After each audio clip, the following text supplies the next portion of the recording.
নমস্কার বন্ধুরা, আজ 8ই মে 2025। আজ আমরা একটা নতুন ভিডিও নিয়ে এসেছি, যে ভিডিওতে আমরা ফিরে যাব 80 বছর আগে, অর্থাৎ 8ই মে 1945। 8ই মে 1945 এমন একটা দিন যেদিন গোটা ইউরোপের ইতিহাসটাই বদলে গেছিল। এমন কি ঘটেছিল সেদিন জার্মান সৈন্যরা মিত্রশক্তির কাছে নিজেদের পরাজয় স্বীকার করেছিল। আজকের এই ভিডিওতে আমরা দেখব বিশ্বযুদ্ধের সময় যখন জার্মান সেনারা প্যারিস শহরকে অধিগ্রহণ করে নিয়েছিল আক্রমণ করে, সেই অবস্থায় প্যারিস শহরে কী অবস্থা ছিল এবং তখন প্যারিস কিভাবে চলতো সেটা আমরা আজকে দেখে নেব। আজ আমরা দেখব যে বিশ্বযুদ্ধ সেই সময় যখন প্যারিস জার্মান সেনাদের হাতে অধিগৃহীত হয়েছিল, তখন প্যারিস শহর কিভাবে তাদের দৈনন্দিন জীবনযাত্রা চালাতো, এবং দেখব যে জার্মান সেনারা প্যারিস শহরে কোথায় কোথায় তাদের আক্রমণের ছাপ রেখে গিয়েছে। চলুন দেখা যাক আজ থেকে 80 বছর আগে প্যারিস শহর।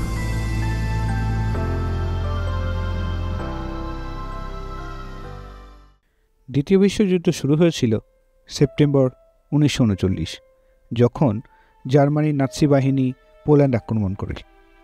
অবশ্য তখনই ফ্রান্সে যুদ্ধের প্রভাব পড়েনি। 1940-এর মে মাসে জার্মানরা ফ্রান্স আক্রমণ করে এবং বেশ তাড়াতাড়ি তাদের পরাজিত করে।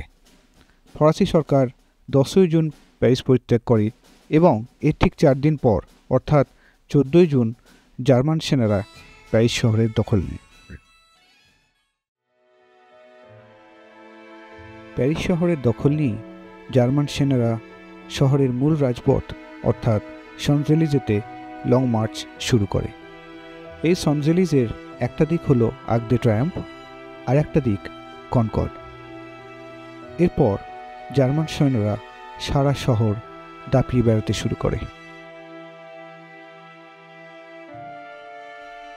এই কনকর্ড ফরাসি রাজা ষোড়শ লুইয়ের মৃত্যুদণ্ডের সাক্ষী ফরাসি বিপ্লবের। আবার এই কনকর্ড একদিন সাক্ষী থেকেছে ফরাসি বিপ্লবের প্রায় 150 বছর পর দ্বিতীয় বিশ্বযুদ্ধের সময় প্যারিস শহরের দুরবস্থার। এরই পাশাপাশি কনকর্ড সাক্ষী থেকেছে খোলা আকাশের নিচে যুদ্ধ বিধ্বস্ত মানুষদের আর্তনাদ, হাহাকার, কান্নার। এবার আসি কনকর্ডের পাশেই অবস্থিত হোটেল মিউরিসে, যেখানে বিশ্বযুদ্ধের সময় নাৎসি সেনাদের সদর দপ্তর ছিল। আর আজ এই হোটেল মিউরিস একটা 5 স্টার হোটেল। দ্বিতীয় বিশ্বযুদ্ধের শেষের দিকে যখন জার্মান অধিকৃত প্যারিসে নাৎসিদের ক্ষমতা কমে আসছিল, তখন অ্যাডলফ হিটলার তার জেনারেলদের শহরটি ধূলিসাৎ করার জন্য এবং এর সবথেকে বিখ্যাত স্মৃতিস্তম্ভগুলো বিস্ফোরক দিয়ে ধ্বংস করার জন্য নির্দেশ দিয়েছিলেন, যার মধ্যে এই আইফেল টাওয়ারটিও ছিল।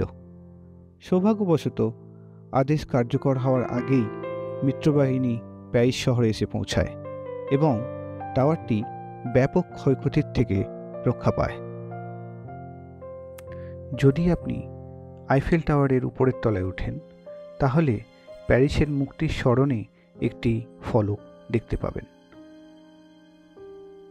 এবার আসব হোটেল লে জনভ্যালিড, যেখানে দ্বিতীয় বিশ্বযুদ্ধের সময় ব্যবহৃত অস্ত্র এবং অন্যান্য অনেক নিদর্শন সংরক্ষিত আছে।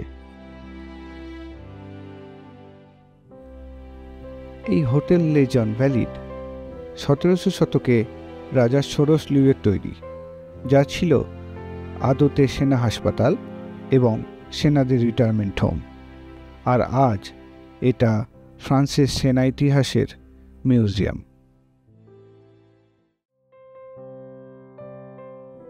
নোটরডেম চার্চের পাশে অবস্থিত প্রিফেকচার দি পাহি, যা কিনা প্যারিসের পুলিশ সদর দপ্তর। এটা ছিল ফরাসি বাহিনীর সবথেকে শক্ত ঘাঁটি, যেখান থেকে ফরাসিরা নাৎসি বাহিনীর বিরুদ্ধে লড়াই করেছিল।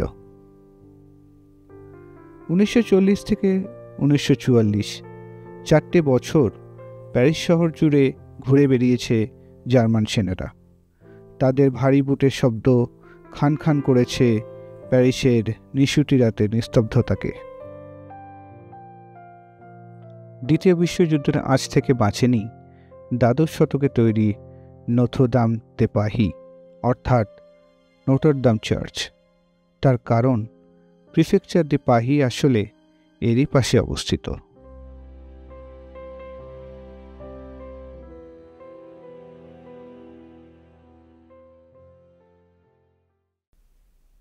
আগেই বলেছি, প্যারিস শহরের আনাচে কানাচে ছড়িয়ে আছে ইহুদি নিধনের মর্মান্তিক কাহিনী আর বিশ্বযুদ্ধের সময়কার দৈন্যদশা।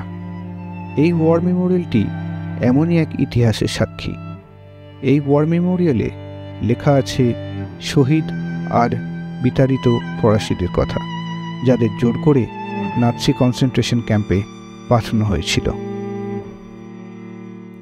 পরিসংখ্যান বলে এই বিতাড়িত মানুষদের একটা বড় অংশ ছিল ইহুদি, যার সংখ্যা ছিল প্রায় ৭৬,০০০। এই ওয়ার মেমোরিয়ালের গায়ে রয়েছে দ্বিতীয় বিশ্বযুদ্ধের সময়কার সামাজিক বিবরণী। কোনো ছবিতে রয়েছে যুদ্ধ জেতার উল্লাস, কোনো ছবিতে মৃত্যুর হাহাকার, কোনো ছবিতে দেখা যাচ্ছে যুদ্ধবিধ্বস্ত সেনারা ট্রেনে করে দেশে ফিরছে, আবার কোথাও যুদ্ধবন্দীদের কনসেন্ট্রেশন ক্যাম্প। 1944 সালে প্যারিসের মুক্তির সময় শহরের সর্বত্র রাস্তায় সংঘর্ষের ঘটনা ঘটে।